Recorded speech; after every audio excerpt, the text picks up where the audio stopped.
Allez, mesdames et messieurs, bonsoir. Brouchim Habayim, est-ce qu'on m'entend bien? Ouais, bon, ça va.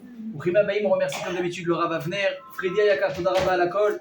Vous savez, il y a beaucoup aussi de petites mains qui travaillent dans l'ombre. Et je tiens vraiment à chaque fois à les remercier parce que c'est important. Et une des personnes, c'est vraiment Freddy. Il est là toujours, il nous aide pour la synagogue, il s'occupe qu'on ait les pizzas, il s'occupe qu'on ait les boissons. C'est vraiment le bras droit du Rav. Donc j'espère qu'à chaque fois, j'oublie personne. Toutes les petites mains aussi qui m'aident au fur et à mesure à mettre la synagogue en ordre avant et après, les montages, etc. Bezrat Hashem, que je me roule. Et vous le rendre son tube, amen, Kenny Ratson. Et si Dieu veut, voilà, on va vraiment commencer, enfin, on va continuer à se renforcer encore plus en prière et en souhait pour qu'enfin on puisse voir la fin de cette guerre. Que les soldats puissent rentrer à la maison, que les otages encore en vie puissent enfin rentrer à la maison, que même ceux malheureusement qu'on a perdu, qu'on puisse au moins leur offrir une sépulture digne de ce nom, et que Bezrat Hashem qu'on puisse avoir une Geoula Shlema, amen, Kenny Ratson. Alors mes amis, déjà, est-ce que vous avez passé de bonnes fêtes? Bon, oui. Alors je tiens vraiment à vous féliciter malgré qu'on ait dû changer le jour du fait de Shavuot. J'ai hésité. J'ai dit est-ce que je l'annule et bon on se revoit la semaine prochaine, est-ce que oui, est-ce que non? J'avais du mal à l'annuler et en plus je me suis dit mais attends, toute l'année on parle Torah, toute l'année étudie, les gens ils viennent, ils se dérangent, ils font un effort. Là le lendemain, en tout cas le surlendemain de Shavuot, on va pas faire un cours.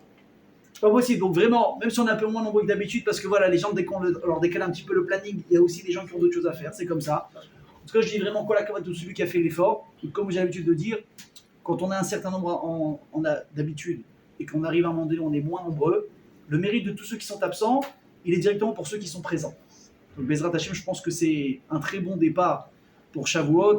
Et que vous savez que Shavuot, je ne sais pas si je vous l'ai dit la semaine dernière dans le cours, en tout cas on en a parlé un petit peu pendant Shavuot nous-mêmes dans les synagogues, etc., que Shavuot, c'est vraiment, on va dire, le Rosh Hashanah de la Torah.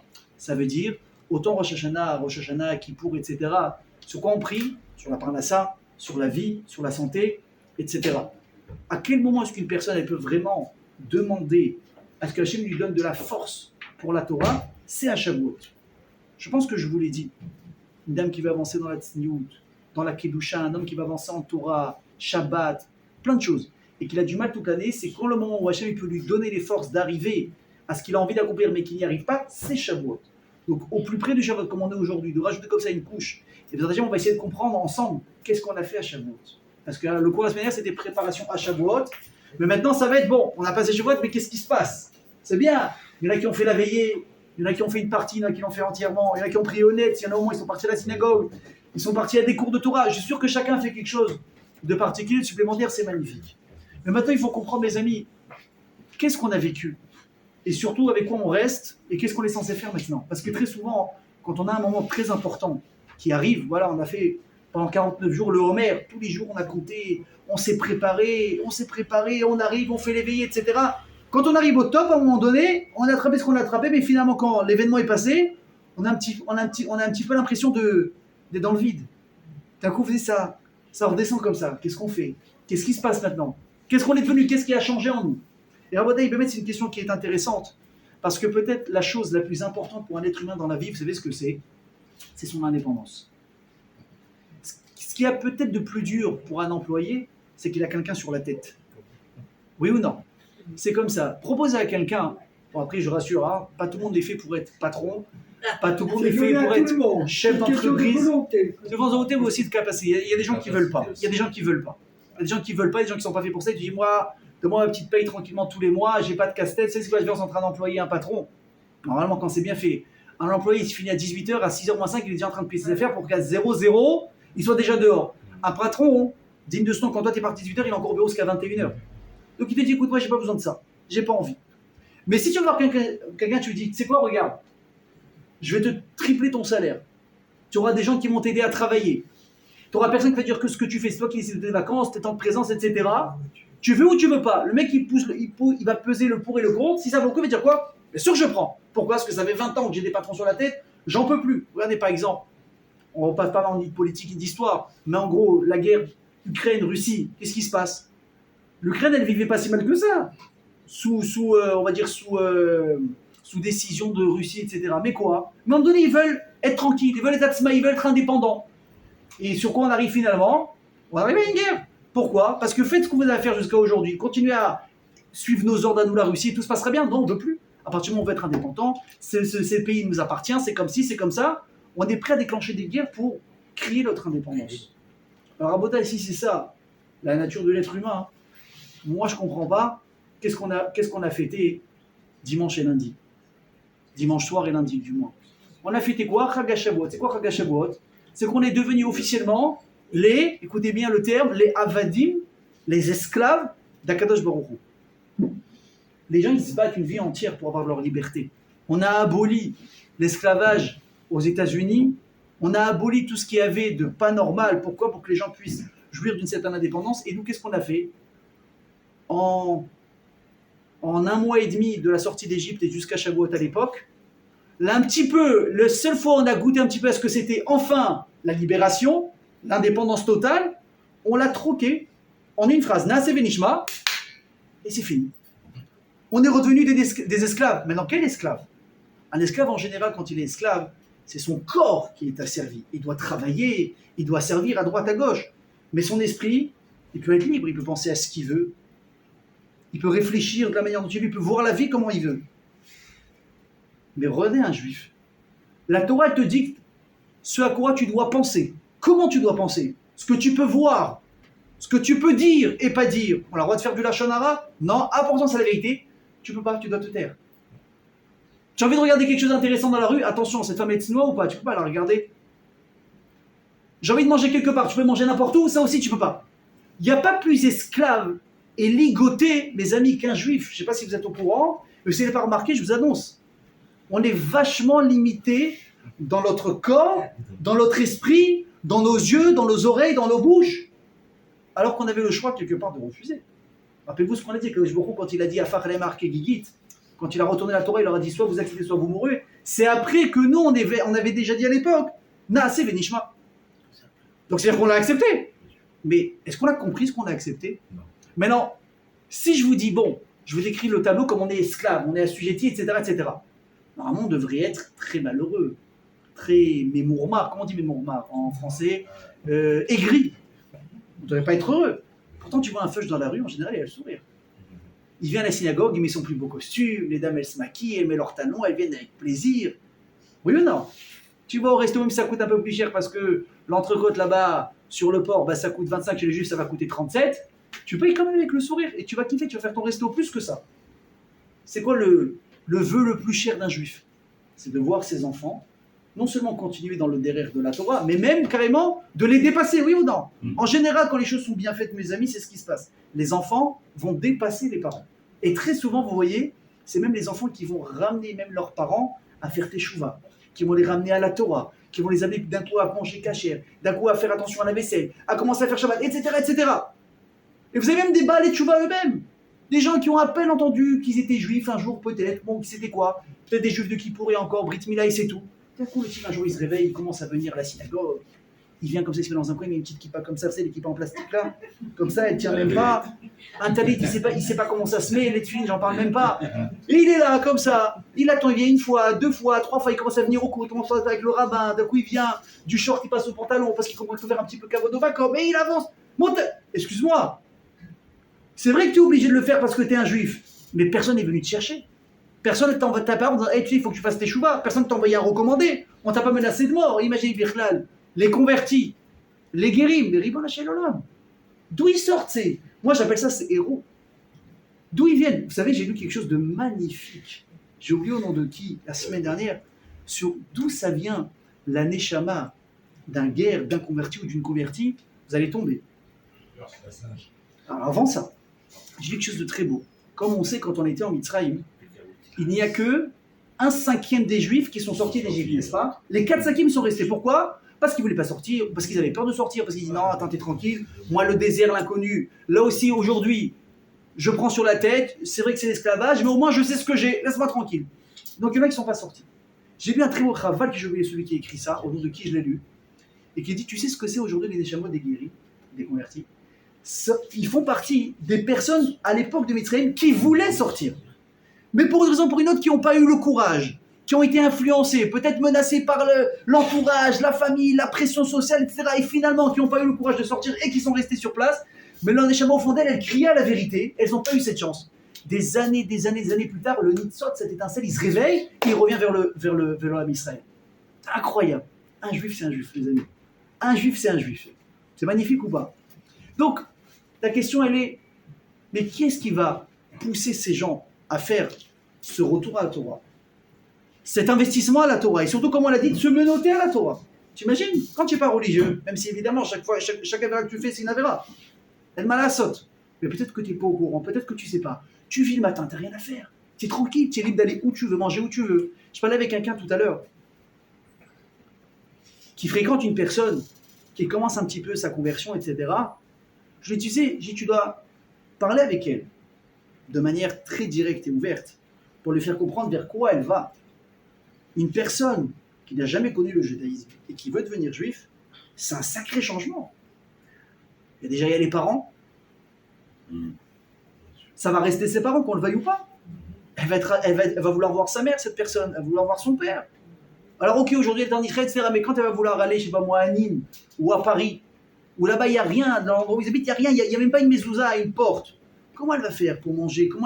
Tes enfants, il faut être conscient de tout ça. C'est un sacré pari, il faut faire très attention. Une personne qui est vraiment engagée, Matarotse. Rabbi Akiva, c'est un descendant de Guérim. Shmaïa et Aftalion, c'était des Guérim, les plus grands. Il y a des géants en Torah qui sont sortis. Soit ils étaient Guérim eux-mêmes, soit ils descendaient des Guérim. La Torah elle est ouverte, on accepte, mais il faut le faire sérieusement. Mais c'est pas facile.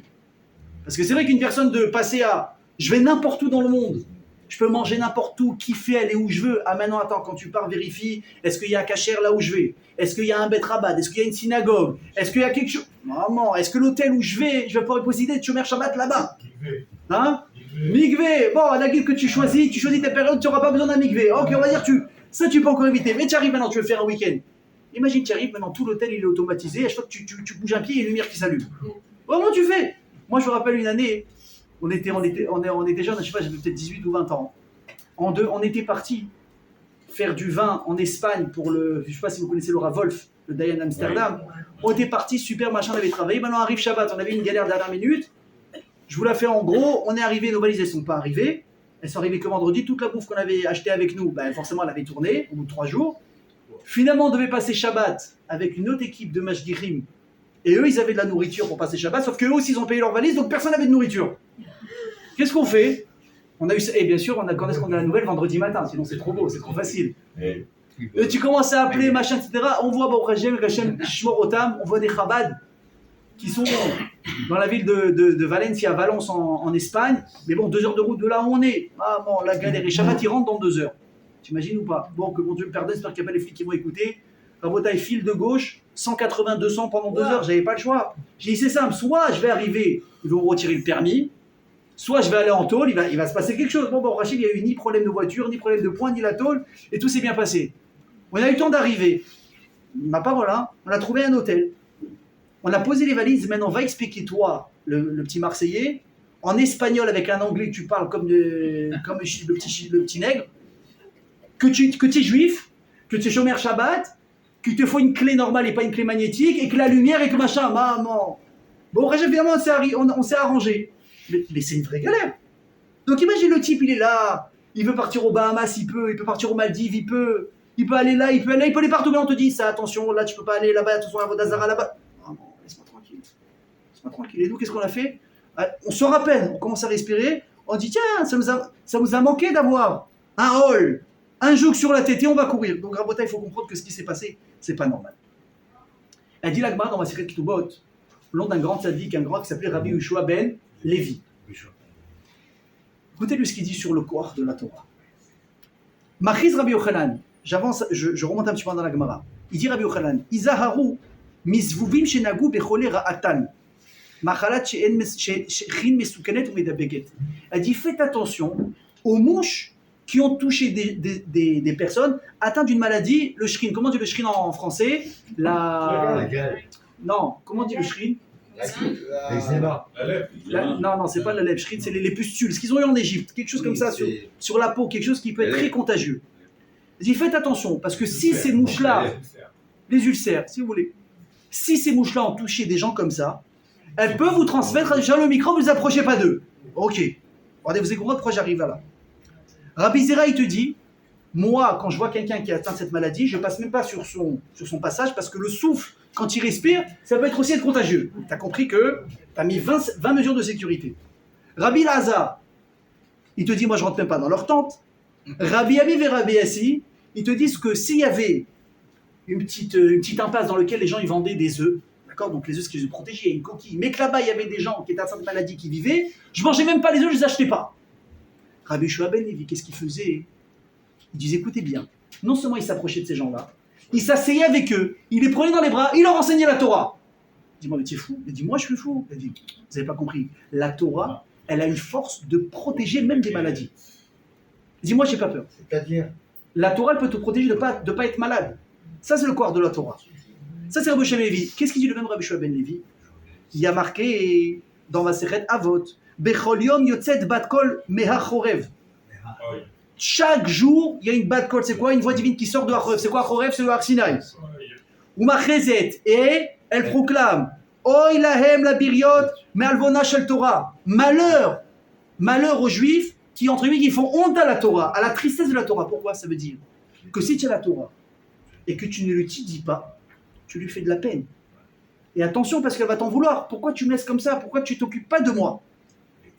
Veomer, ve'aluchot, maaseh Elokim hi, que quoi? Que le luchot c'était le maaseh yadayim d'Akadosh Baruch Hu. Ve'amirtav, mirtav Elokim, où l'écriture c'était l'écriture de Dieu. Charut ala luchot, inscrite sur les luchot. Et là, chose que tout le monde connaît. Amar Rabbi Yehoshua ben Levi, Atikre Charut et la Chirut. Ne dis pas que c'est inscrit sur les luchot, mais là que quoi? Que c'est la liberté. Pourquoi? Chez En Lecha Ben Chorin et l'ami chez Osek Betalou Torah.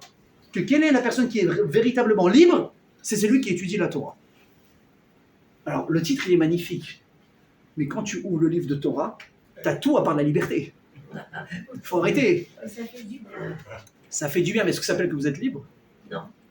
On parle pas maintenant de bien-être spa. C'est pas un spa, la Torah. On parle de liberté. Alors, évidemment, on va donner des réponses. Pardon? C'est une autre dimension. C'est une autre dimension. Alors, David, il touche déjà à quelque chose. Ouais, attendez. Mais Pirkei Avot, il va comprendre, parce que moi, je vais vous sortir d'ici, si Dieu veut, convaincu de ce que je vous vends. Sinon, je fais plus le métier, je suis plus commercial. Je vais faire autre chose. Pardon? Quand on donne une structure, Oui. on donne des limites à l'humain, Oui. il devient plus libre. C'est pas mal aussi. Alors, on va toucher à toutes ces notions, vous allez voir. Mais vous allez voir que de chaque chose qu'on dit, à chaque fois, il y a quand même une petite contradiction. parce que toutes les questions dans la Torah, la réponse. Exact. Parce que si on fait tout ce qu'on veut, on se lave. Ah ouais. C'est pas grave, aujourd'hui je suis congélé, c'est pas grave. C'est interclasse, c'est pas grave. Hein? Ah ouais, des Shivim Panim la Torah, il peut y avoir 70 réponses différentes. Moi ce soir je vais essayer, si Dieu vous en donner deux. Et j'espère que les deux vont vous convenir. De toute façon, c'est les deux que j'ai préparés, donc vous n'avez pas trop le choix. Mais Bezrat Hashem, j'espère en tout cas que ça va vous convaincre. Je vais vous dire mieux que ça. Quand Akadosh Baruch Hu s'est dévoilé à Moshe Rabbeinu dans le ciné, dans le buisson, qu'est-ce qu'il lui dit? Il lui dit, Moshe, va sortir mon peuple. Oui, non, bon, tout là-bas le débat qu'il y a. Et Hachem il dit, tu sais c'est quoi le but de sortir les Israël d'Égypte? Beotziacha et ta'am mimitzraim, c'est quoi le but? Ta'avdum et ta'elokim ala harazé. Tout le but de quoi? C'est de sortir de Mitzraïm et de me servir sur le Har Sinaï. Vous avez vu le terme qui est employé? Ta'avdout, c'est quoi? C'est Avdout.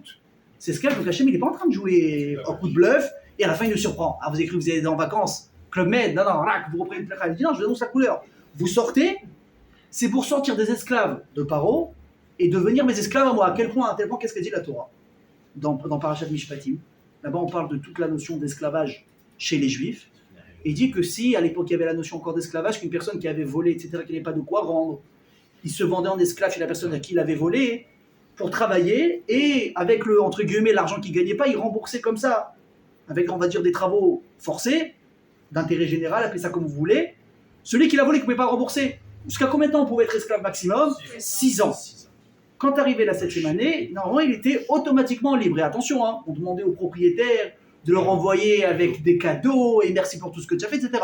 Sauf que, le type maintenant, mais je suis très sérieux dans ce que je vous dis, le type maintenant, pourquoi il est tombé esclave? Parce qu'il n'avait pas d'argent, il n'avait rien, il s'est retrouvé voleur, il ne savait pas où vivre. Pendant 6 ans, même s'il a été esclave, il avait un toit, il avait de quoi manger. Et sachez que les conditions d'esclave dans la Torah, mais elles sont magnifiques. On dit au propriétaire, attends, si t'as pas assez à manger pour toi et pour lui, c'est lui en premier qui mange, après c'est toi. Attends, dis-moi, c'est lui l'esclave ou c'est moi? C'est comme ça chez nous. Si toi t'as un lit confortable et lui il a un matelas pourri, tu prends le matelas pourri et tu donnes le lit confortable. Mais c'est le rêve. Le type est en hôtel 5 étoiles, nourri, logé, blanchi. Au bout de 6 ans, il te dit, bon, tu retrouves ta liberté. Le mec il dit, attends. Moi j'ai nulle part où aller. Il dit, ok, mon pote au RSA. Non, moi je sais pas ce que c'est les RSA, j'ai même pas mes papiers. T'imagines ou pas? Je suis un réfugié, je sais pas comment je suis arrivé ici. Je dis, qu'est-ce que tu fais? Il dit, non, moi je veux rester ici. Je dis, mais tu peux pas, sors. Il dit, non, je veux rester, j'ai rien d'autre dans ma vie, moi. Qu'est-ce qu'on fait? Il pouvait faire le choix de rester chez son maître, mais il y avait une petite étape à passer. Il fallait prendre son oreille, le poinçonner, le mettre comme une boucle d'oreille, en signe d'esclavage. Pourquoi? Pour dire cette oreille qui a entendu au Arsinaï que vous allez devoir me servir à moi, Hachem. Atem avadai, velo avadim le avadai. Vous serez mes esclaves et pas les esclaves de mes esclaves. C'est-à-dire que quand je vous dis, attends, t'as pas compris. Normalement, tu dois être assujetti à moi uniquement. Maintenant, tu fais un choix dans ta vie, c'est derrière des conséquences. Donc, Hachem il proclame, il te dit à chaque fois, vous êtes mes serviteurs. Mes amis, esclaves, ça va pas avec libre arbitre, ça va pas avec liberté, ça va pas forcément avec bien-être. Et pire, il dit lui Ibn Ezra, un truc de fou. Grand pirouche, un grand référent sur la Torah. Il dit qu'un jour, il y a un grand tzaddik qui s'appelait Rabbi Yehuda Halevi. Il lui a envoyé une question.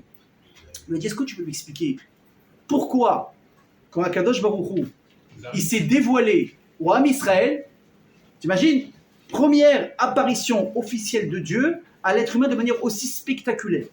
Comment il se dévoile? Anochi Hashem Elokecha, je suis Hashem ton Dieu. Quelle est la suite? Asher Otseticha Meret Mitzrayim, qui t'est sorti d'Égypte. Là, il demande au Ibn Ezra, il dit, attends, il y a un truc que je ne comprends pas. Tiens, Akadosh Baruch Hu, qui a créé le monde et l'univers, le ciel et la terre, qui a tout créé dans ce monde. À part ça, qu'est-ce qu'il a fait? Une fois qu'il a tout créé, c'est lui qui a... Imaginez, vous prenez quelqu'un qui va maintenant créer un jeu. Ouais, un jeu sur les téléphones, sur les PlayStation, ce que vous voulez. Déjà, c'est un truc de fou. C'est lui qui a mis les règles, c'est lui qui a fait le graphisme, c'est lui qui a tout fait. Maintenant, quand il va se présenter, quand on va sortir le jeu en avant-première, il va dire, salut, c'est moi qui ai créé les codes si vous voulez tricher dans le jeu. Il y a un truc qui ne va pas, tu es en train de te diminuer là. Dis que c'est toi qui as pensé au jeu, maintenant c'est un jeu qui va faire des millions de téléchargements sur Apple Store, sur Play Store, mais sors ta carte de visite la plus puissante. C'est moi le penseur. Imaginez, le créateur d'Apple te dit quoi? Ah, vous avez vu l'application là-bas qui vous permet de vous retrouver là où vous êtes dans le monde? C'est moi qui l'ai créé. Mais c'est toi qui as créé le téléphone. Ah, je vous ai créé le monde. Toute la vie, tout l'univers, elle dépend de toi. Toi, qu'est-ce que je fais? Tu dis, attention, c'est quoi ma carte? Je vais sortir d'Égypte. Mais il n'y a pas de tridouche. C'est comme si un jour un enfant il va voir son père. Il lui dit, papa, je comprends pas pourquoi je dois te respecter. Ou ta mère. Et que le père ou la mère ils vont répondre, il dit, tu sais pourquoi tu dois me respecter? Parce que quand tu avais 8 ans, quand tu avais 10 ans, et qu'on venait t'embêter à l'école, ben moi je venais, j'ai réglé le problème 2 fois avec la maîtresse, 1 fois avec tes copains, et depuis ils t'ont jamais embêté. Rien que pour ça, tu me dois le respect.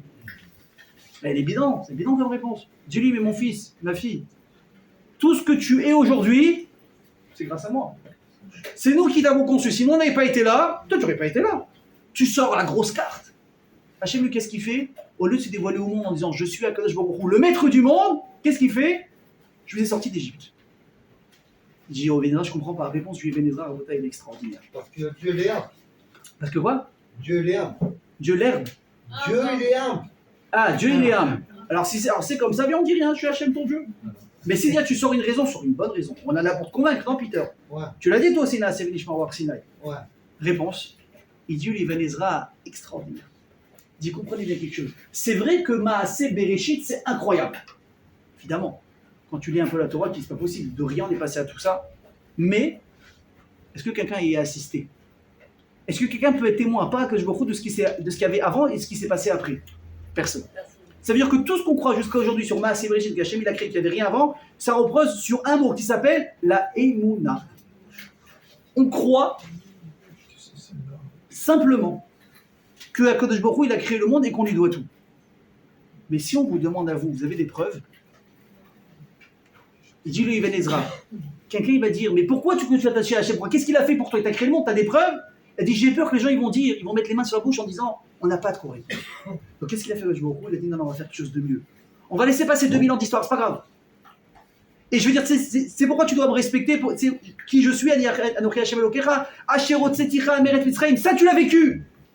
C'est passé de l'esclavage à la liberté, de la souffrance à la tranquillité. Ça tu l'as vécu maintenant, il y a des témoins, tout le monde est témoin. Rappelez-vous de son héritage pour me proclamer comme Hachem. C'est ça qu'il dit le Ibn Ezra. Pourquoi? Parce qu'on a besoin d'avoir de quoi répondre, à part la Emouna, on a besoin de vécu. Mais Rachid, il a une autre réponse, et on revient à ce qu'on disait tout à l'heure. Rachid dit non, t'as pas compris. Je dis, tu sais pourquoi Hachem il a sorti cette carte de visite, Asherot Setira Meret Mitzrayim? C'est pas parce qu'il a peur qu'on le croit pas, que les gens. Il dit non. Parce que tout le but de l'Yetzia de Mitzrayim et de la création du monde, c'est quoi? C'est de sortir d'Égypte et d'être esclave à lui. Il ramène à chaque fois que je vous il ramène tout, absolument tout à Yetziat Mitzrayim. Mais c'est fou. Alors, Bessar Hakol, en finalité, qu'est-ce qui s'est passé? On est sorti d'un esclavage humain pour rentrer dans un esclavage divin. On est passé d'esclave à esclave. Donc je comprends pas, comme Shabbat Lévi te dit Al-Tikri Kherout et la Kherout. Il n'y a que la liberté, celui qui étudie la Torah, mais c'est pas vrai. Hachem lui-même, il est en train de proclamer que c'est quoi être juif, c'est être esclave. Alors écoutez bien ce qu'il dit le Midrash Shmuel. Et ça, il y a une dame ici qui a dit quelque chose tout à l'heure et qui commence un petit peu à se rapprocher à ça. Il dit, tu sais ce qu'il dit, Shabbat Lévi, et qu'il n'y a une personne libre uniquement qu'un qui étudie la Torah. Il te dit, prends un exemple. Si tu sors maintenant de la terre, tu vas dans l'atmosphère, qu'est-ce qui se passe? Quelle est la première règle qui ne s'applique pas? C'est la règle de la pesanteur. Ici, tu prends une pomme, tu la lâches, qu'est-ce qui se passe? Elle tombe. Tu prends un café, tu as peur parce que, je sais pas, il y a une souris qui est passée. Ah, tu lâches, ça se casse. Ça se renverse, il faut nettoyer. Là-bas, vous savez que les astronautes, il paraîtrait qu'ils ont des stages avant de partir, une préparation pour de fous furieux. Comment vivre, comment apprendre à manger, à boire dans l'espace, c'est une folie. Pourquoi? Parce que déjà, la pesanteur n'existe plus. Dès que tu sors de l'atmosphère, tu n'es plus régi aux règles habituelles. Il dirait Rabbi Shua Ben Levi quelque chose de fou. Une personne qui étudie la Torah n'est plus assujettie aux règles de la nature. Je vous lis sur la chaîne. Midrash Shmuel, Aosek Batorah, Uben Chorin, Meham Meorot Araot ou Mikre Hazman. Des mauvais événements qui peuvent arriver et des choses qui peuvent arriver dans le temps. Liot Mujgar, mais Hachem Bar Kefim Ragatot Vugato.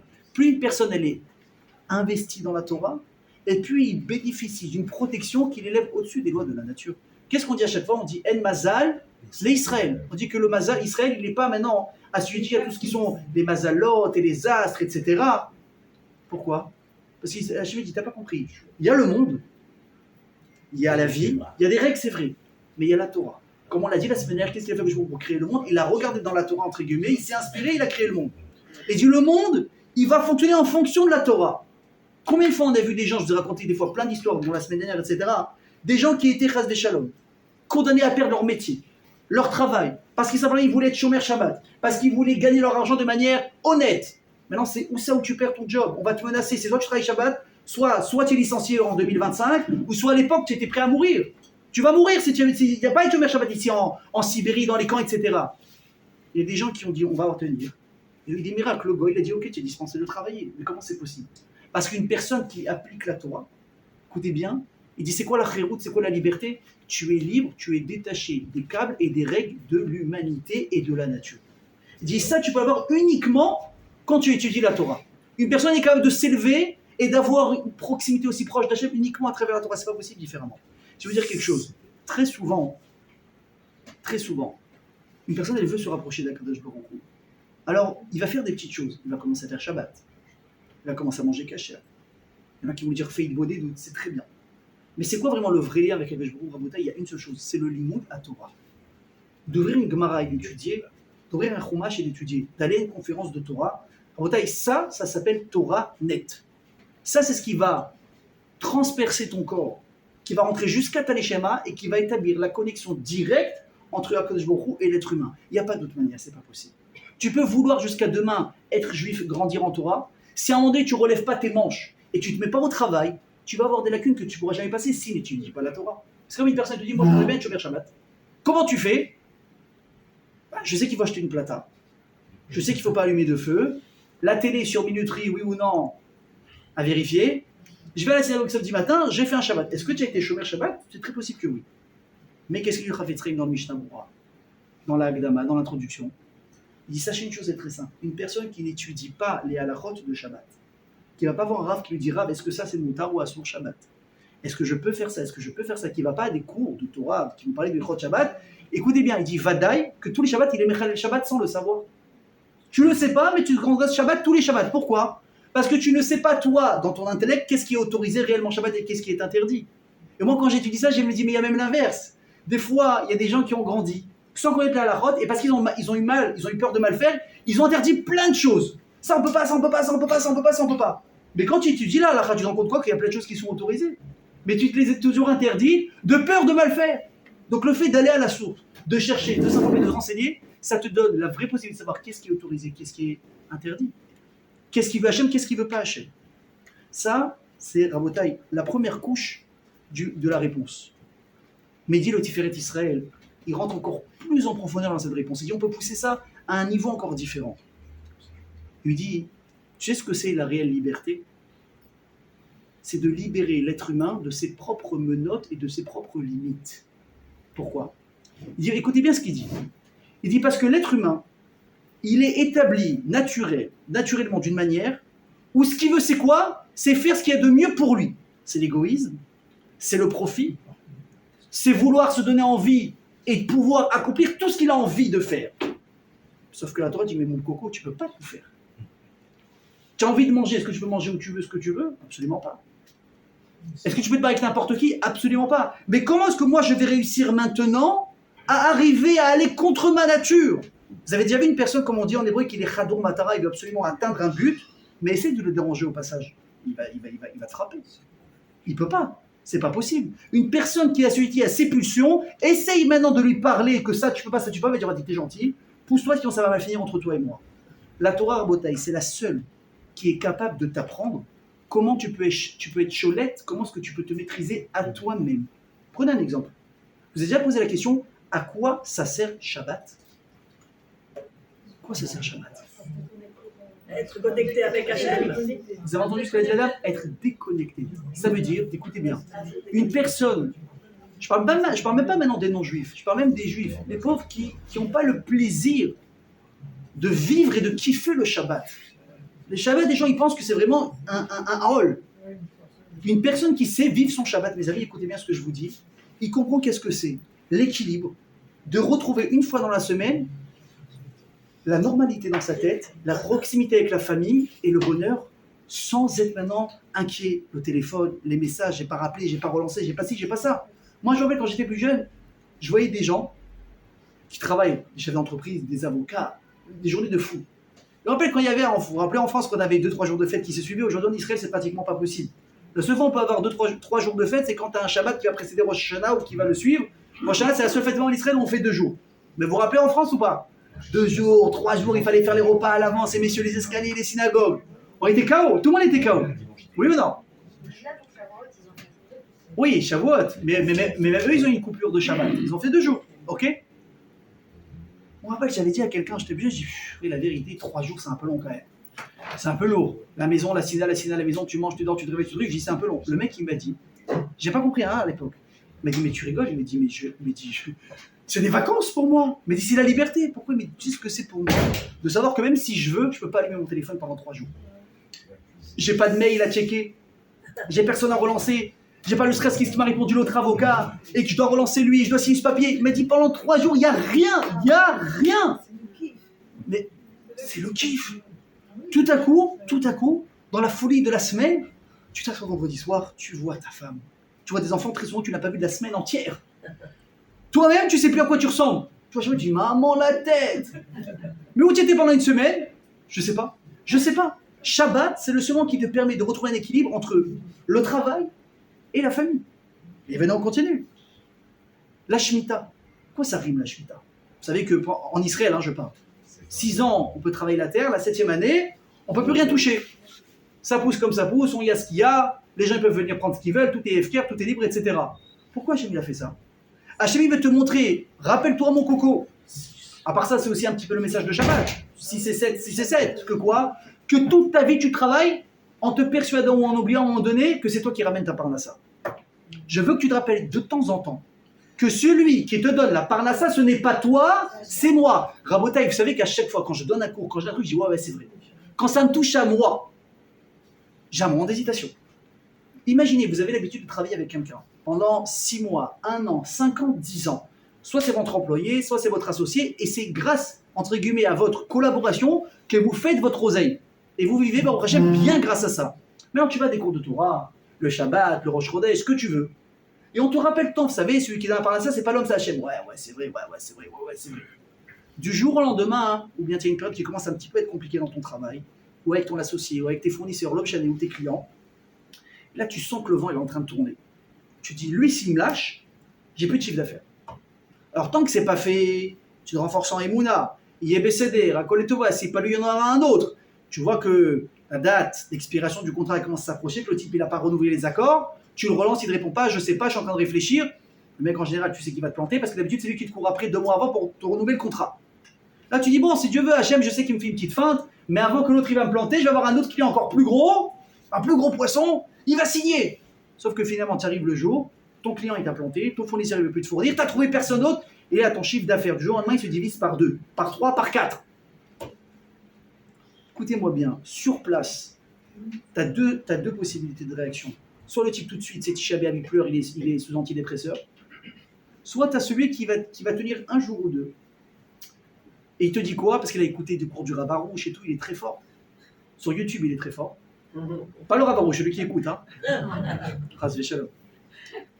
Il dit non, Vadaï à Koletova. Bien sûr, à Koletova. Sauf que tu es à la fin du mois, tes premières cartes elles tombent, tes dépenses ça va, tu nages encore sur la vague d'avant, mais le mois d'après, tout de suite tu as les répercussions. Là, je peux vous dire que si le mec il n'est pas très balèze, mais très bien construit, tout de suite, il a une semaine pourrie. Il n'est pas bien, il est stressé, et attention, il a des raisons, je dois sortir des salaires. Moi maintenant, je me suis habitué à certains standings de vie, j'ai habitué ma femme à un standing de vie. Déjà une femme maintenant, rends-moi la carte, il n'y a plus d'oseille, il n'y a plus rien. Maman, si déjà au travail c'était le chaos, maintenant ta maison ça va être le chaos. Imagine tes gosses, je suis désolé, il n'y a pas de centre aéré, il n'y a pas de camp, mais c'est Tisha B'Av dans toute la maison. Donc les gens ils te disent ouais je sais que c'est Hachem qui me donne la parnassa, mais quand tu arrives sur le moment, tout le monde oublie. Peut-être rares sont ceux qui sont vraiment capables de tenir. Hachem dit je t'en supplie, il faut que tu rentres dans ta tête un truc très clairement. Le Shabbat, une fois tous les 7 jours tu t'arrêtes. La Shemitah, une fois tous les 7 ans tu t'arrêtes. Et je vais te prouver que c'est pas toi qui fais de l'argent, c'est moi. Même si tu restes à rien faire, celui qui va donner l'argent c'est moi. Mais tu dis mais comment, c'est pas possible. Toute ma vie je travaille de cette manière, il n'y a plus de fournisseurs, il n'y a plus de clients. Comment tu veux que je gagne ma vie? Hachem dit mais arrête. Arbe Drachim, la Macom. Et pendant 10 ans, je t'ai décidé d'envoyer ton argent par cet itinéraire. Mais tu oublies qu'il y a une carte entière, je peux t'envoyer par là, tu sais pas. Ça, Rabotek, c'est le message de la Shemitah, pour rappeler à l'homme que qui est-ce qui amène la parnassa, c'est Akadosh Baruch Hu. Et on continue. À quoi ça sert la Tarat HaMishpacha? La pureté familiale. À quoi ça sert? Vous savez à quoi ça sert? C'est à recréer au sein même du couple un renouveau continu. Tout le temps. Vous prenez n'importe qui, mes amis. Je prends l'exemple d'un enfant jusqu'à un grand. Vous avez vu, par exemple, voilà, bon, il y a quelques mois, on avait passé Hanouka, je ne sais pas s'il y a un enfant à vous qui vient d'anniversaire récemment. Il te demande un cadeau pendant 1 an et demi. Il rêve de ce cadeau. Parce que son copain, il a acheté la nouvelle trottinette. Je sais pas, s'il y en a qui m'ont acheté des tablettes à leurs enfants, je vous déconseille quand ils sont petits, faire attention d'habituer à cette folie. L'homme chéri, tu as acheté le cadeau dont il rêve. Même un nouveau vélo. C'est quoi? On va rester soft. Un nouveau vélo, des rollers, ce que tu veux. Tu lui achètes. Le gosse, il rentre de l'école, tu lui fais son anniversaire. En plus, tu fais l'anniversaire, les copains, les copines, le buffet, la folie, tu lui fais. Et il voit maintenant le vélo dans la maison. Comment il réagit? Il hurle. Oui ou non? C'est l'extase absolue. Oh vélo, ce que je voulais, le rose avec les licornes, ou bien je sais pas moi, le Spider-Man sur le vélo. Chacun ce qu'il aime. Il va dormir avec son vélo dans le lit. Il va se doucher avec le vélo. Il va rêver vélo. Dès qu'il va rentrer de l'école, vélo. Combien de temps ça va durer? Elle a été large. Il m'a dit 1 mois. 1 semaine. Allez. Je me rappelle, moi à l'époque, c'était la mode des vélos. Tout le monde avait un vélo. Allez, on en faisait. C'est vrai qu'on en faisait beaucoup. Mais bon, à l'époque, il n'y avait pas les tablettes, il n'y avait pas les téléphones. On sortait beaucoup plus, on s'amusait beaucoup plus entre copains. Aujourd'hui, maintenant, on est connectés. Genre, pas moi, mais je vois les enfants, ils sont connectés avec des jeux par WhatsApp. Une folie. Ok? Au bout d'1 mois maximum, son vélo, il le regarde même plus. Je te dis, bon, on sait que les enfants, ils sont ingrats. Mais nous, on est des grands enfants. Tu as besoin de changer de voiture. Ou bien tu n'as même pas besoin, mais tu veux te faire un kiff. Tu as les moyens, bon, Rachem, tu as fait ta tzedaka, tu as fait ton maaser. Tu veux acheter, Raphaël, le dernier scooter. Comment il s'appelle celui qui fait moto-scooter là? Le XADV. Voilà, vous avez entendu? Comment répète plus fort? Le XADV. Voilà, XADV, s'il y a des connaisseurs. Moi j'ai parlé avec des connaisseurs, ils m'ont dit, regarde, c'est le seul modèle, ou même un vrai motard, il te dit, on fait pas la différence si c'est un scooter ou une moto. Une folie, ça coûte une fortune, un monstre, puissance que tu veux. Le type, il va se faire un kiff. Il va économiser pendant, je sais pas moi, 4 ans, 5 ans. Vous savez quoi, Dieu bénisse, que Dieu lui en rajoute. Il n'a même pas besoin d'économiser. Il va chez le concessionnaire. Attention, pas Yachtai, hein, pas d'occasion, pas de seconde main. Moi, je prends neuf. Il va, neuf, toute option, la couleur comme ça. On dirait une Batmobile, le truc. On dirait la moto de Batman. Magnifique. Il dit, je veux celui-là. 6 mois d'attente, même 2 ans j'attends. Il reçoit sa moto. Il n'en veut plus. Maman, non, il aurait pu, ça va pas ou quoi?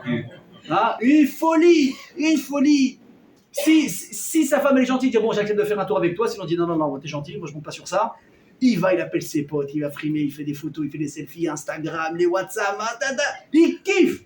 Je vous assure qu'au bout d'1 mois, 2 mois, je dis pas qu'il vend, mais il monte sur son scooter.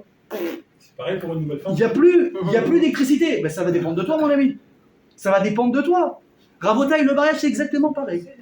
Au début, tu arrives, tu es tout feu, tout flamme, tu as 20 ans, tu as 30 ans, tu es arrivé toute ta vie de mariage, et ça va être top, et top, genre ma maison, mes amis, ma vaisselle, mon lit, tu fais truc. C'est le top. Ben, qu'est-ce qui se passe? Tu t'habitues. Tu t'habitues à ta maison, tu t'habitues à ton fauteuil. Tu as oublié ce que c'était quand tu étais un jeune couple, tu as commencé sur une chaise en plastique.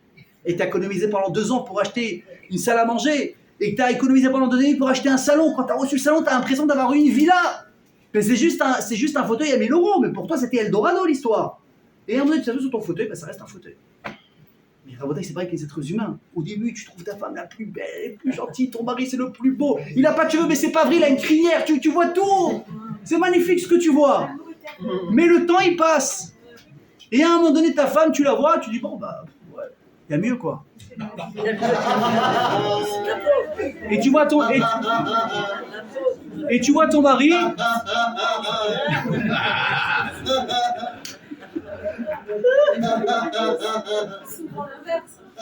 ton mari, tu dis oulala, le paysage aussi il a changé, je l'ai connu, il était taillé en V, maintenant c'est un V à l'envers. Non, un B. Voilà, Un B. un B ou un B, est-ce que vous voulez? Un B. Puis avant il avait une tablette de chocolat, maintenant il n'y a que le chocolat qui est resté. Et le beurre de cacao. Et donc tu dis bon, et qu'est-ce qui se passe malheureusement mes amis? On se lasse. L'eau est plus attirante ailleurs, l'herbe du voisin est plus verte, et tu risques peut-être d'avoir des petites idées et d'aller te perdre. Parce que si achète, j'ai une solution. Et appliquez-la dans tout, ça va marcher. Le type pour son scooter, le gosse pour ses jouets, et le mari avec sa femme, et la femme avec son mari. Laissez-lui les jouets 2 semaines. Retirez-lui. Il va te supplier de lui rendre ce qu'il aime. Mais tu m'as dit que tu voulais plus. Vous connaissez un enfant? Oh là là, papa, maman, je m'ennuie, j'ai rien à faire à la maison. Mais tu regardes la maison, Dieu bénisse, il y a plus de jouets que de meubles. Il y en a des, oui, tu as mis sur les congélateurs, en dessous du fauteuil. Là, je vois que tu bouges un truc là, qu'il y a tout qui s'effondre. Tu dis, oh, et tout ça. Non, mais je m'ennuie, ils sont nuls ces jouets. Je vous promets, faites-le, prenez un grand sac poubelle. Mettez les 3/4 des jouets dedans. Vous les jetez pas, attention. Hein. Vous les mettez au Marsan. Ceux qui ont eu une option avec Marsan dans leur appartement. Hein. Vous mettez, c'est quoi, tu les mets sous ton lit, c'est pas grave. Tu lui dis, il n'y a plus. 2 semaines, même un peu moins. Et tu lui ressors, tu lui fais une surprise. Le gosse, il va redécouvrir comme si qu'il les avait reçus le jour de Hanouka. Sa moto, le type, tu lui enlèves pendant 2 semaines. Il va se remettre dessus, maman, j'ai oublié la puissance, tout. Hachem Pro, il a créé la portée familiale. Il dit à un homme, mon ami, pendant une dizaine, 12, 14 jours à peu près, tu ne peux pas t'approcher de ta femme. Même pas la toucher. Bon, bien sûr que c'est dur déjà, mais à part ça, le manque qui se crée à l'intérieur, émotionnel, physique, tout. Quand un homme va retrouver sa femme, oh, le renouveau extraordinaire, qu'est-ce qui s'est passé? Tu es capable de réapprécier ce que tu as. Qu'elle a vécu après la femme, non? Évidemment. Mais qu'est-ce qui se passe? Tu vas simplement réapprécier ce que tu avais déjà. Mais je t'ai aidé à quoi? À ne pas t'habituer continuellement. Et la cache-route, mais non, on va essayer de toucher un petit peu à tout. La cache-route, ça sert à quoi? Pourquoi je peux pas aller n'importe où, me poser n'importe où en face de la mer, manger, je sais pas, une entrecôte qui a l'air super bonne, revenue comme ça au beurre? Il paraît que vous parlez avec un chef, il te dit la vérité, de ne pas faire revenir une viande dans le beurre, c'est pas une viande, c'est pas possible. Il y a des recettes que tu peux pas faire si tu mets pas du beurre dedans. Et nous, qu'est-ce qu'on fait? Vous avez déjà vu un juif qui met du beurre dans sa poêle? S'il fait des pâtes, oui, pour manger le fromage, mais dans la viande, t'arrêtes, la poêle, alors des fois on peut même pas la cachériser parce qu'elle n'est pas faite en matériel qui peut. Pourquoi Hachem il a fait ça? Il dit, je vais t'apprendre une chose. Qu'est-ce que c'est? Les itapek, se retenir, la retenue. Sachez que la mida, cette mida, elle supporte se retenir, celle qui a le plus, c'est le juif. Il est tellement toute la journée en train d'avoir le réflexe. Vous avez remarqué ou pas? Moi, ce que j'adore, c'est quand je vois des enfants. Mais j'adore. Quand je vois des enfants qui ont 4 ans, 5 ans, 6 ans, et tu lui donnes un bonbon, tu dis, tiens, Il prend pas. soit il prend pas, soit il te dit, attends, j'ai demandé à mon papa, à maman, est-ce que je peux le manger? Waouh! Mais là, tu vois ça, Bémet, tu as bien commencé ton crime. Tu as bien commencé ton éducation. Mais c'est incroyable. Comment le gosse à 4 ans, il sait qu'il ne peut pas sauter sur un bonbon? Maintenant, il faut comprendre quelque chose. La nature d'un enfant, c'est quoi? Il voit un bonbon, c'est comme un chat qui voit du lait ou une souris. Il va sauter dessus. C'est une attirance normale. Un enfant, il voit un bonbon. Comment on achète un enfant? Avec un bonbon. Il peut vendre son père et sa mère pour un paquet de bonbons. Et ne le prenez pas mal, hein? Ne le prenez pas mal. Bon, combien de fois vous allez rigoler? Je vous raconte un truc personnel. Moi, fille et moi, on est très proches, ok? Des fois, on fait des jeux et tout. Je joue avec papa, je joue avec papa, ok. Maintenant, c'est quand dans un jeu, quand il y a une équipe qui sent qu'il commence à perdre, il essaie de se nouer la deuxième partie pour essayer de faire en sorte qu'ils ne vont pas gagner.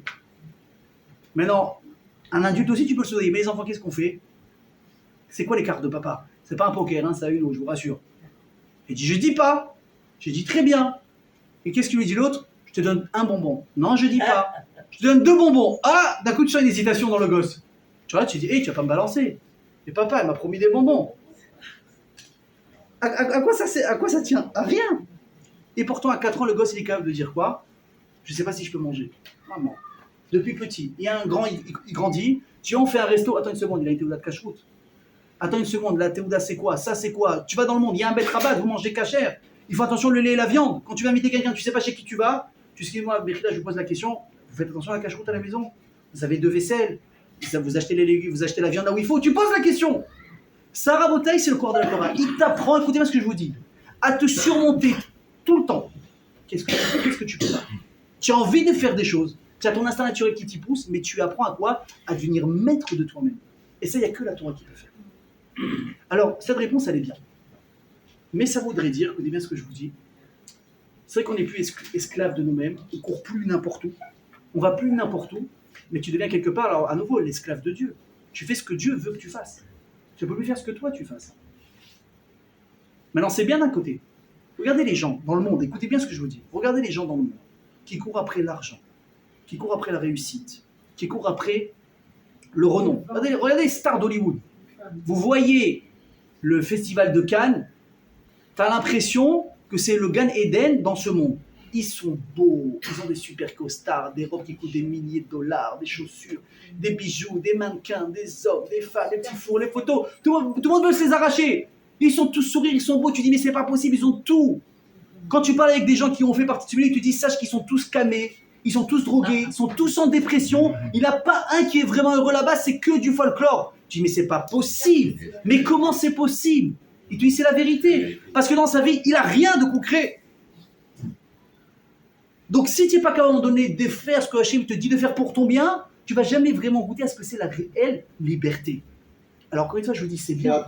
Mais, ça voudrait dire que finalement, je ne suis pas esclave de moi-même, c'est bien, je ne fais pas ce que je veux. Mais encore une fois, j'ai quelqu'un qui me dit ce que j'ai à faire ou qu'est-ce que j'ai gagné. Je vais raconter une histoire.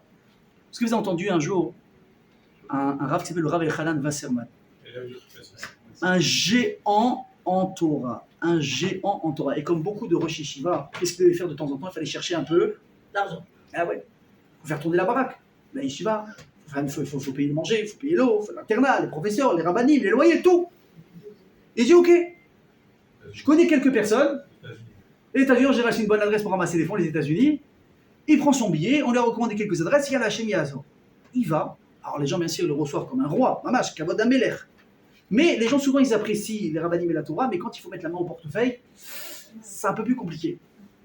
Donc le type, il est reçu, il n'y a pas de problème, kavod et tout, mais quand il faut arriver pour faire le chèque, vous savez, Raph, je suis désolé, c'est pas évident en ce moment les affaires, et si, et ça, donc le type qui pouvait te mettre dans 1 million facile, il lui donne quoi, 1000, 2000. Le type, il finit son petit tour, il se retrouve avec des pépettes, quoi. Si ça, la yeshiva elle va tenir 1 mois. Mais là, il faut que je tienne 1 an, 2 ans, je peux pas. Il ne savait pas quoi faire. Et là, il y a un type qui lui dit, tu sais, il y a quelqu'un, un riche, qui habite dans tel endroit qui s'appelle, c'est une vraie histoire, qui s'appelle Philippe Goldstein. Et lui, c'est un type que si tu vas là-bas, tu fais bien ton speech et tout, vraiment tu le convaincs, entre guillemets, il peut te mettre un bon truc. Le Rav Echam Wasserman, il entoure la main, il dit, comment il s'appelle? Philippe Goldstein. Il dit, mais tu rigoles, mais j'ai étudié avec lui quand j'étais jeune. Ah, il dit, ah, c'est bon. Détente. Fonce. Le Rav, il appelle la secrétaire, ils vont donner un numéro de téléphone. Voilà, bonjour, je suis un Rav, j'ai ramassé de l'argent. Est-ce que c'est possible de rencontrer M. Goldstein? Baruch haba, il adore les rabbanim, venez. Il est reçu. Et quand il voit la personne, il le reconnaît. Il lui dit, tu me reconnais? Et c'est le Rav qui dit ça. Il dit, non, pourquoi je suis censé vous connaître? Il lui dit, El Khanan, Vasserman, on est-tu ensemble? Oh! Dans mes bras, il embrasse. Comment c'est faire Torah, il embrasse? Magnifique, qu'est-ce que tu fais là et tout? Il dit, bah écoute, écoutez l'histoire. Il dit, écoute, j'ai entendu que tu as monté une affaire de couture, n'est-ce pas? Tu as monté une usine, tu crées des habits, tu crées des manteaux. Il dit, oui. Il dit, bah écoute, j'ai un manteau. Mais tu vois, j'ai un bouton là. Il est un peu abîmé, il tient pas bien. Je me suis dit, peut-être ça vaut le coup que je viens chez toi et que tu me changes le bouton. Tu le regardes, lui dit, c'est tout. Il dit, c'est tout. Je dis, mais avec plaisir. Tu t'es dérangé pour ça, mais avec plaisir. Il rentre dans son atelier, il voit son couturier en chef, il dit, regarde, tu lui changes pas un bouton, tous les boutons, tu as la meilleure qualité, s'il faut qu'on t'appelle quelque chose, à quoi plaisir, merci beaucoup, merci beaucoup. Le type sur place, on lui fait le manteau, en 10 minutes, merci beaucoup, et il s'en va. Alors l'autre, il rentre dans son bureau, il a la tête en 1000 morceaux. Il dit, attends, c'est pas possible, c'est de moi. Le type, je l'ai pas vu pendant 30 ans, il est en Eretz Israël chez les États-Unis, il prend un billet d'avion, pourquoi? Pour se faire changer un bouton de manteau. Mais il y a un problème. Il appelle. Où est-ce que tu loges? Dans quel hôtel? Je veux absolument te voir. Il rejoint. Il dit, regarde, on arrête le jeu tout de suite. Eh Khalan, t'es pas venu ici pour changer un bouton. T'as pas pris un billet d'avion, t'as pas quitté ta famille pour ça. Qu'est-ce qu'il lui dit? La vérité, tu as raison. Je suis pas venu pour ça. Non, t'es venu pourquoi? Il le regarde vers Khalan Salman, il lui dit, moi j'ai une question à te poser. Tu as tout à fait raison que je suis pas venu pour changer un bouton. Mais toi, tu en es aujourd'hui de la religion? Et écoute, c'est sûr que je ne suis plus. Je dis pas que je suis un grand habit racham, j'étudie un peu à droite à gauche. Évidemment, Shabbat, cache-route, bien sûr, mais bon, c'est plus ce que c'était, j'ai les affaires, tu comprends? Il dit, je comprends. Et dis, toi, tu penses que ta Neshama, elle a traversé autant de dimensions et de mondes et qu'elle a laissé le trône céleste, pourquoi? Pour vendre des boutons et des habits dans ce monde-ci? Tu penses pas qu'il y a quelque chose de plus grand derrière qui t'attend? Je dis que le type lui avait fait un beau chèque après. Alors, écoutez bien la réponse qu'on a l'écran. Il te dit, Rabbi Benevi, c'est quoi la chéroute d'un homme? C'est quoi le but de la Torah dans le monde? C'est que tu comprennes que dans ce monde, tu as un rôle à jouer, tu as une mission à accomplir. Ce n'est pas possible qu'Hachem, il a pris une partie de lui, qui n'a pas de valeur tellement qu'elle est grande, et qu'il a envoyé dans ce monde, pourquoi? Pour que tu ailles finalement pointer au boulot, cumuler une retraite, et finir à la tania au kikar pour boire un café jusqu'à la fin de tes jours. C'est pas possible. C'est pas possible. La Neshama, elle n'est pas en train de remonter tous les jours chez Hachem en disant, je t'en supplie, sors-moi de ce monde des fous. C'est des fous ici. Je t'en prie, sauve-moi Hachem, sors-moi de ce corps qui crève, je m'en fous, qui se réveille pas demain. Je vais retourner chez toi. Il dit, non, tu vas retourner. Pourquoi? Parce que tu as quelque chose à faire. Parce que tu as quelque chose à accomplir. Mais, mes amis, écoutez bien, c'est quoi la différence entre Khérout et Chofshi? Vous savez, il y a la Genara qui dit que si tu as pris ce qu'on appelle des kilaïm, c'est quoi kilaïm? Tu as créé un habit de lin et de laine. On sait très bien que les juifs ne vont pas le porter, n'est-ce pas? Kilaïm. Est-ce qu'on peut le vendre? Non, à Sourbéana. Qu'est-ce que tu peux faire avec? Ce qu'on appelle Tachichin Lamet. Tu peux en faire un linceul pour un mort. Pourquoi? Parce que le mort, il s'appelle Chofshi. Il est libre. C'est quoi Chofshi? Chofshi mina mitzvot. Écoutez bien. Rabbi Shabenevi dit, moi, j'ai jamais dit qu'un juif, il est libre. Il n'est pas Chofshi, un juif. Avaluma ou Ben Chorim. Il jouit d'une certaine libération. C'est quoi la différence? Je vais vous donner un exemple. Vous savez ce que c'est quelqu'un qui est Chofshi? C'est un adolescent de 16-17 ans. Ouais, vous savez quoi, 15 ans, il n'a même pas le stress du bac. Ok. Il vit chez papa et maman. Il se lève à pas d'heure. Quand il se lève, il y a des chaussettes par terre, de partout. Il y a des cartons de pizza ouverts. Il y a le jeu vidéo qui est de la veille qui est encore allumé. Il se lève à 14h. Ses potes, il attend pour faire un jeu, pour faire un foot ou pour sortir. Et tout va bien dans le meilleur des mondes. Ça, c'est un gars qui est Chofshi. Il n'a rien à faire de sa vie. Il n'a aucune obligation. C'est quoi un bel Chorim? Vous allez rigoler, hein? Il paraît qu'il y avait la Ligue des Champions au Tsei Shavuot. Hein? Vous savez ce que c'est un bel Chorim? Excusez-moi de l'exemple, mais c'est pas grave. Vous connaissez le joueur de foot Lionel Messi? Okay. C'est un des meilleurs joueurs de l'époque, de la génération. Ouais. Lionel Messi, c'est un ben Chorim. Ça veut dire quoi? Tu dis, c'est pas possible. Vous avez vu le rythme qu'il a, un joueur de foot? Il doit se lever tous les matins. Régime drastique. Qu'est-ce que je mange? Qu'est-ce que je mange pas? Je dois avoir des forces, des protéines, des fibres pour pas avoir mal là, pour pas avoir mal là. Entraînement obligatoire tous les jours, même pendant les vacances, et ça, et ça, et ça, et ça. La pression sociale, des médias, le foot, il a marqué, il a pas marqué, lui, il a pris sa place. Et je vous apprends un truc, c'est qu'il est libre. Il est libre de quoi? Écoutez bien ce que je vous dis. Un mec comme Lionel Messi, ou n'importe quelle personne qui veut faire une carrière incroyable, et qui se donne les moyens d'y arriver, il est libre de s'accomplir. Tu prends Lionel Messi, je dis prends une semaine. Maintenant, t'es pas en juillet-août. Prends une semaine. Maintenant, en pleine période. Fais ce que tu veux. Je me dis, mais t'es un malade. Mais tu peux jouer de liberté. Je dis, mais pour moi, c'est pas la liberté, c'est me tirer une balle dans le pied. Parce que si je me donne pas à fond dans ce que je fais, je vais perdre mon objectif de vue et ça, c'est pas possible. Car il y a une différence entre être Khofshi et Ben Chorin. Khofshi, c'est quelqu'un qui n'a rien à faire, qui ne s'accomplit pas, qui n'a aucune obligation. Un Ben Chorin, c'est quelqu'un qui a fait le choix, avec des obligations, de s'accomplir réellement. Mais comment tu peux réussir à accomplir ta mission?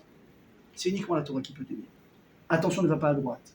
Attention, ne va pas à gauche. Ne mange pas ça, ne fais pas ça, ne regarde pas ça, ne parle pas de ça, ne te marie pas avec cette personne. Mais pourquoi tout ça? Pourquoi tellement d'obligations? Réponse, parce que si je ne te dirige pas, tu vas te perdre. Ce monde ici, vous savez ce que c'est ce monde Rabotaï? C'est un monde de tentation, à tous les niveaux. Vous vous rappelez ce qu'on a dit la semaine dernière? On avait parlé du ratson et de la mechouïavout, de la volonté, de la motivation et de l'obligation. Tu peux essayer jusqu'à demain d'être motivé par ton propre chef de vouloir réussir des choses. Si tu n'as pas une obligation derrière, à un moment donné, tu vas pas réussir, tu vas craquer. Il y a des moments dans la vie où tu n'y arrives plus. Ta motivation seule, elle n'est plus assez forte. Parce que tu as des tentations.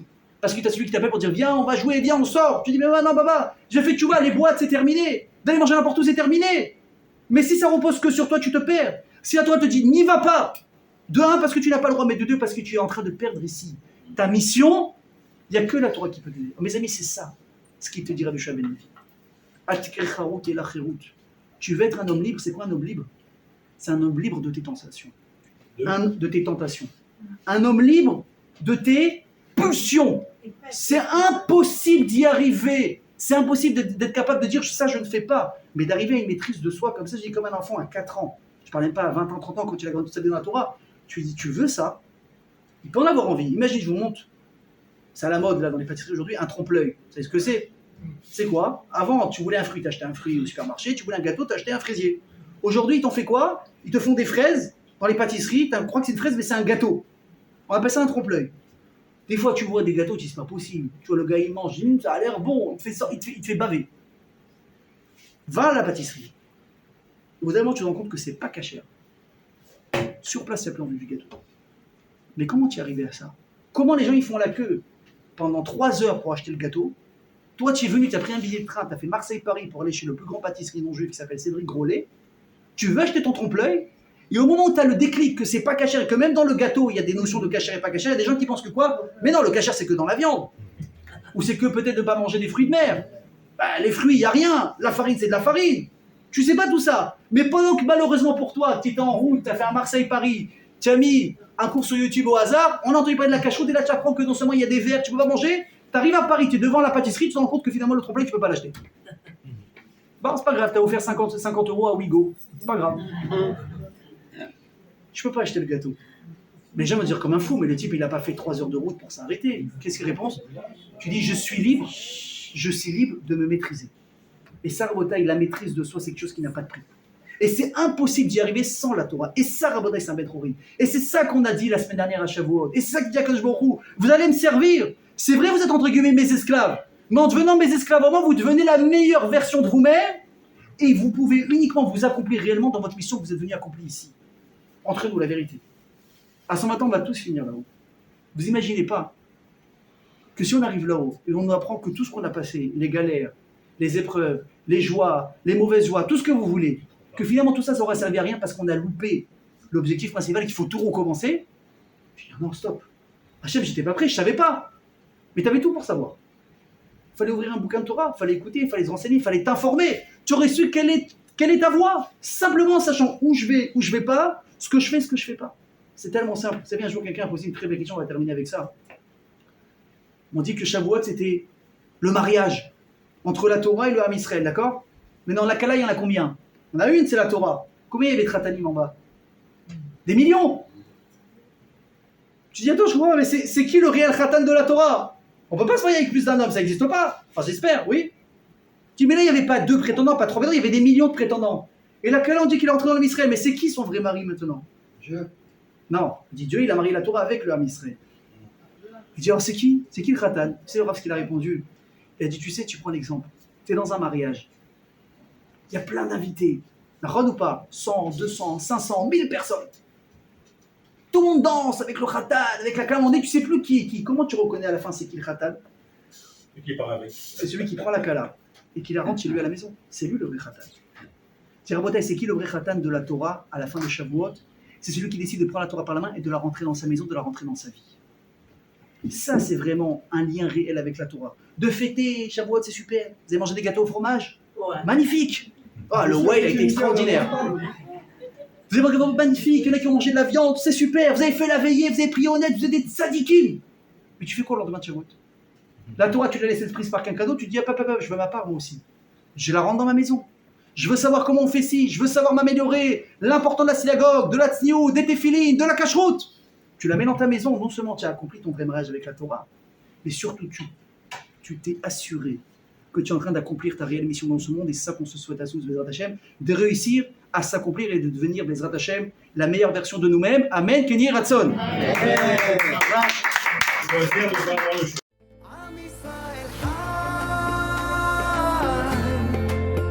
אם לא נשכח תמיד